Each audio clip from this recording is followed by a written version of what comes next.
Youth Congress സംസ്ഥാന അധ്യക്ഷൻ രാഹുൽ മാങ്കൂട്ടത്തിലിനെ പുലർച്ചെ വീട്ടിൽ കയറി അറസ്റ്റ് ചെയ്ത പോലീസ് നടപടിയിൽ പ്രതിഷേധിച്ച കുളത്തൂപ്പുഴയിൽ യൂത്ത് കോൺഗ്രസ് മഹിളാ കോൺഗ്രസ് പ്രവർത്തകരുടെ പ്രതിഷേധം. മാർക്കറ്റ് കവലയിൽ നിന്നും ആരംഭിച്ച പ്രതിഷേധ പ്രകടനം ടൗൺ, UP സ്കൂൾ കവല എന്നിവിടങ്ങൾ ചുറ്റി പഞ്ചായത്ത് ഓഫീസ് പടിക്കൽ സമാപിച്ചു.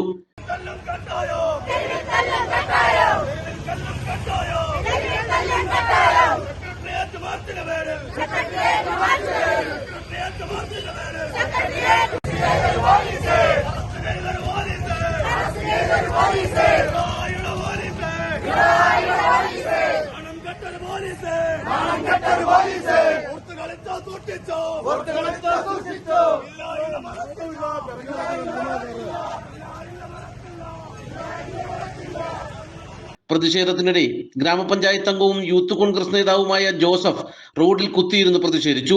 പോലീസും മുതിർന്ന നേതാക്കളും ഇടപെട്ട ജോസഫിനെ പിന്നീട് മാറ്റി. ഗ്രാമപഞ്ചായത്ത് അംഗം സാബു എബ്രഹാം പ്രതിഷേധം ഉദ്ഘാടനം ചെയ്തു. ഇടതുപക്ഷക്കാർ ഇന്ന് രാജ്യത്ത് സംസ്ഥാനത്തുയരുന്ന ഒരു എതിർശബ്ദങ്ങളെയും സഹിക്കാൻ അവർക്ക് കഴിയുന്നില്ല.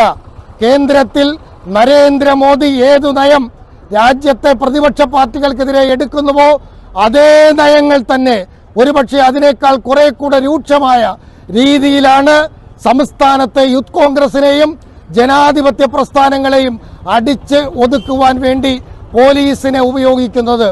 ഇത് കേരളത്തിന്റെ ക്രമസമാധാന നില തകർക്കും എന്ന് മാത്രമല്ല, കേരളത്തിന്റെ സാമൂഹിക അന്തരീക്ഷം കൂടുതൽ പ്രക്ഷുബ്ധമാകുമെന്ന കാര്യം തർക്കമില്ല. ഇത് ഒരു കാരണവശാലും ജനാധിപത്യ വിശ്വാസികളായ ഞങ്ങൾ ഇതും കൊണ്ട് കേട്ടും കണ്ടും അടങ്ങിയിരിക്കും എന്ന് കരുതണ്ട. വരും ദിവസങ്ങളിൽ അതിശക്തമായ ബഹുജന പ്രക്ഷോഭങ്ങൾ ഈ ഏകാധിപത്യ ഭരണത്തിനെതിരെ കേരളത്തിലെമ്പാടും ഉയർന്നു വരും. കുളത്തൂപ്പുഴയിലും അതിശക്തമായ പ്രക്ഷോഭങ്ങളുടെ നാളുകളിൽ ഉണ്ടാകുമെന്ന കാര്യത്തിൽ യാതൊരു തർക്കവുമില്ല. പുനലൂർ നിയോജക മണ്ഡലം UDF ചെയർമാൻ കുളത്തൂപ്പുഴ സലീം, കോൺഗ്രസ് മണ്ഡലം president Shabeer BS, youth Congress മണ്ഡലം പ്രസിഡന്റ് അജ്മൽ, കോൺഗ്രസ് മഹിളാ കോൺഗ്രസ് യൂത്ത് കോൺഗ്രസ് നേതാക്കളായ സിസിലി ജോബ്, റീന ഷാജഹാൻ, സുബിരാജ് കുമാർ, ജോസഫ്, AS നിസാം, രമേശ് എന്നിവർ നേതൃത്വം നൽകി. നാട്ടുവാർത്ത കുളത്തൂപ്പുഴ.